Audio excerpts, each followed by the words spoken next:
Hello everyone, welcome to Storytelling Mondays. Today we are currently at the Biashara Africa 2026 happening live in Lomè, Togo.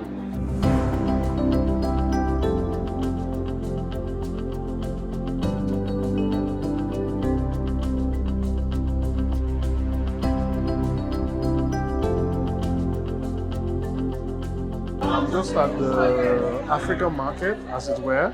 And today have been having conversations with various businesses on what are the challenges they face, what are the solutions they are providing for different African markets and businesses, what are the services they offer, what are the African products there are, what are the challenges they have, and how are they providing solutions for these challenges, and how are African businesses coming together to solve the solutions of these challenges, so that we have a unified Africa. We have a unified Africa. And the thing I came here to do is to document this process, the discussions, the experiences, and how we can export Africa to the world. And I'm going to be having conversations with some of the business owners and service providers on what they've been doing. So watch out and listen to these African stories and see how you can contribute, see how you can share, see how you can support an African business. Thank you. Solomon Senior from Botswana, safflower farmer in Panamatenge in Botswana. Actually, we have the byproducts of the safflower as you see them here. First thing, the safflower, it's a resistant crop, drought-resistant crop. It doesn't need a lot of rain, so because its roots can even go as far as 2 to 3 meters deep looking for the moisture. So no wonder we have a bunch of it in Botswana, because we don't have that enough rains in Botswana as well. And it has got its own byproducts. Like first we start to harvest the petals, which is the flowers of the crop. Then out of it already again we can even have the vegetables out of it, if we can do as a green tea or even as a vegetables. Also we take the seeds, we press to make the oil, which is equivalent to olive oil. In fact, it's even above the olive oil because of its value, because it has got a lot of things to cover. We can just consume it, and we also can use it as a massage. We can also, when we consume it, also it heals.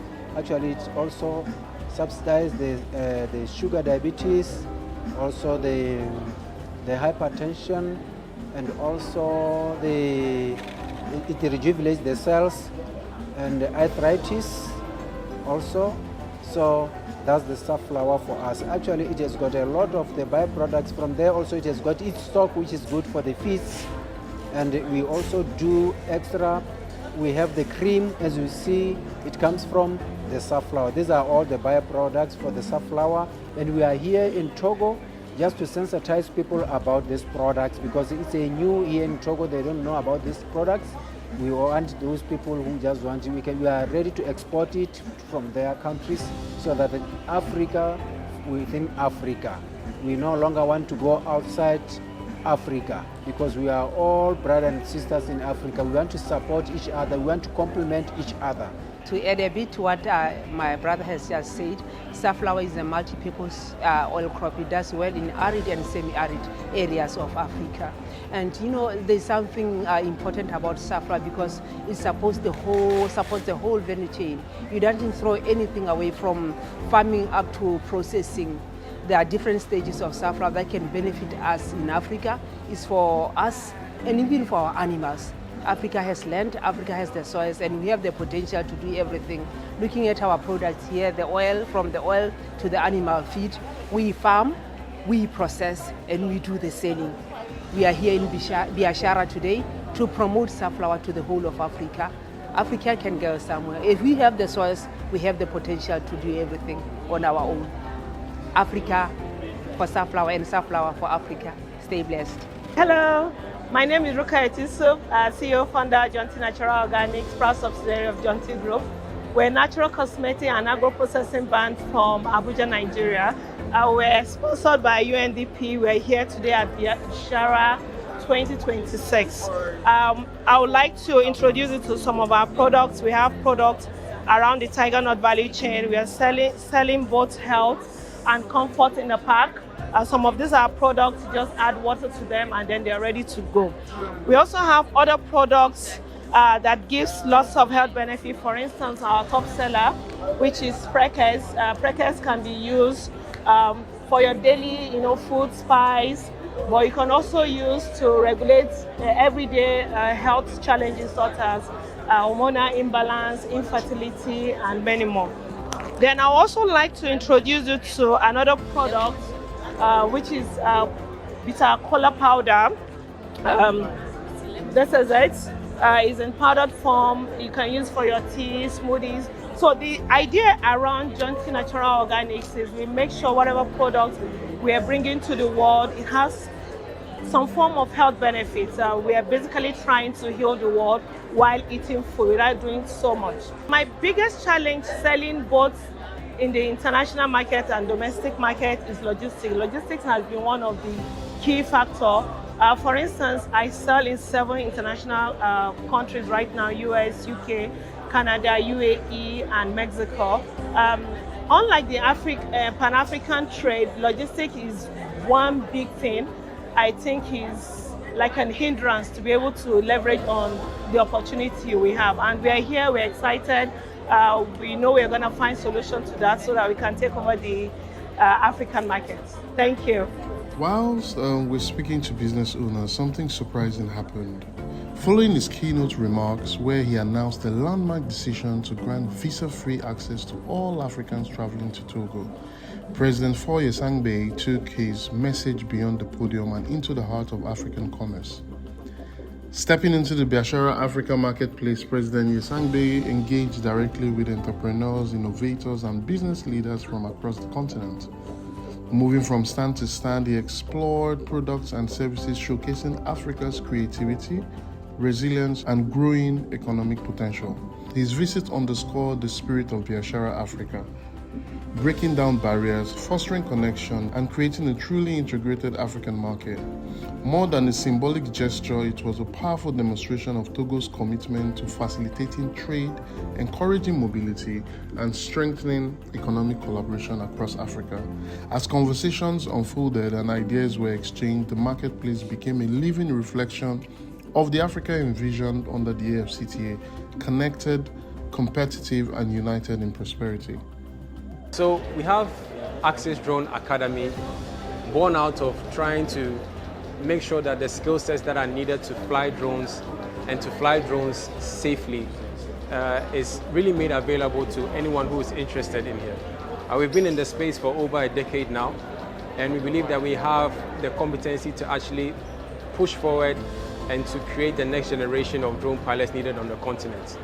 Now, when you come to Access Drone Surveys, this is basically a one-stop shop for aerial data, for topographical data, for magnetic surveys. We are really focused on making sure that when it comes to aerial data, we meet all your requirements. And then finally, we have Drone Ignite Africa. This is a concept, this is a platform that we put together that is convening every single drone innovator, every single policy maker. We had our maiden event in February, and it was an amazing time. We have our next event that is next year in April, and we invite all and sundry, come to the event, come and see drone innovation in action, and we are really pushing forward the agenda for this technology on the continent. I honestly believe that we need capacity building for our SMEs, because the products that are being developed are products that must compete with products that are already on the shelf. And in order for us to change the mindset of the purchasers of these products in other countries, the product number one has to meet international standard. The product number two must be competitive. It must attract the buyer, because we as consumers ourselves, a lot of us live in countries where we're tea drinking, and so you go into the store and you see Tetley or you see Twinings, but maybe you don't see Rhonda Mountain Tea. And so the question has to be, well, what will make you buy this new product that's made in Africa? How do we change the narrative? If the product does not look like, if it does not grab your attention, if it does not say, purchase me, what kicks in is our old way of doing things and our old way of knowing things, which is if it comes from outside, it's better. So I would say capacity building. And that capacity building would include going back to where I started off with, which was making sure that when we look at products, that the value addition that we're adding is correct, that the packaging is appealing, that it meets the standards, and that when it gets to the other end, it's not going to fall apart. And then the third thing is the labeling. The labeling must meet international standards. But overall, when we say all of these things, the product must grab your attention. So when you look at this bag of coffee, for example, 9 times out of 10 when you go into the supermarket, you've never heard of it before. So you're going to look at what you're used to buying, which is either in a brown package or a black package. But this pink package will say, pick me up. Yeah. And so what the product needs to be able to do is to say, pick me up, try me once. And then when the customer tries that product one time, it has to be the best thing that they have ever tried. It has to be something that's going to pull them back to it. It's going to have to be a re-education of the customer that says, hey, this is from Africa. This is fantastic. Let me buy it and let me tell all my friends to buy it. Thank you. Hi everyone, I'm Sylvia Magnus George. So I work at Access Drone Service, and what we do is we use drones for surveying and mapping. So using these drones helps us gather data that will be relevant to different economic sectors like the mining, agriculture and utility infrastructure. So I came to Biashara in Lomè from Ghana, all the way from Ghana, and so far the experience has been great. We've encountered different people from different countries. We've exchanged ideas. We've come to form some form of collaborations and partnerships to help Africa grow. The world is fast evolving. Africa should not be left behind. And this is why we are here, to have a united front as a continent to move forward in terms of digital transformation and in trade as well. So it's been a great experience here. I've learned a lot, and I hope to see you next year.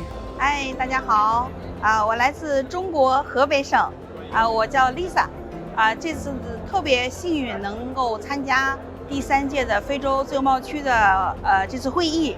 我觉着这次会议对我们的工作来说有特别大的帮助因为我们在多哥是准备做园区的，那这样的一个机会呢，对我们中国企业来说。54个非洲国家是一个大门，那我们中国的企业如果能进来这个大门里面，那我们看到的是10几个亿的一个市场对于中国企业来说是个非常非常好的机会对于我个人来说，我也是非常非常感谢多哥政府、多哥的我们主席能把这个会议能在洛美来举行他在我们的项目上也可以起到很大的一个帮助我自己内心是非常非常开心的希望我们所有的企业家能和我们一样抓住多哥的这次机会希望多哥能在西非的这个贸易枢纽上能起到一个关键的作用我们大家一起拭目以待，希望这次的论坛能够圆满。My name is Angel. I'm from Ghana, and today is the last day of the conference. So far, Biashara has been a wonderful experience. I have met a lot of people from different countries, and I believe that it's a great platform to connect the African countries together, to also share ideas and grow the industry. Hello everyone, I'm Dr. Tasia Daniel, the Secretary General of the International College for Diplomatic Affairs. And I've been here in Lomè, Togo for Biashara Africa 2026. And it has been such a wonderful experience. I believe that the event was long awaited for, and it was a thoughtful one, proffering solutions to economic integration in Africa. And I've witnessed a lot of partnerships being sealed with the Africa Continental Free Trade Area. And I believe that these partnerships are partnerships that would give room to growth and development within and across Africa as a continent. What will it take for African business to trade at scale? We have been talking in the last 2 days about all the challenges. There were some reminders that today we have 50 African states that have ratified the AfCFTA. 26 countries are already trading under the AfCFTA rules. We talked about all the challenges regarding infrastructure, logistics, the mindset shift, limited access to affordable trade finance. It was repeated also how, yes, the MSMEs and the private sector account for 80% of the production. And we said it, we moved from negotiation and now it is time for action. The message from Lomè is clear. Africa's economic transformation will be driven by Africans through stronger partnerships, freer movement of people and goods, greater intra-African trade, and a shared commitment to creating value on the continent. As delegates return home, they carry more than just business cards and agreements. They carry a renewed responsibility to turn vision into results and possibility into progress. The journey toward One Africa market continues. The partnerships forged here will shape tomorrow's industries. The conversations started here will influence tomorrow's policies, and the opportunities discovered here will help power Africa's next chapter. From Lomè, Togo, this has been Biashara Africa 2026, where Africa came together to trade, connect, innovate, and build the future. One continent, one market, one shared destiny. I want to thank also you who have come from all over our continent.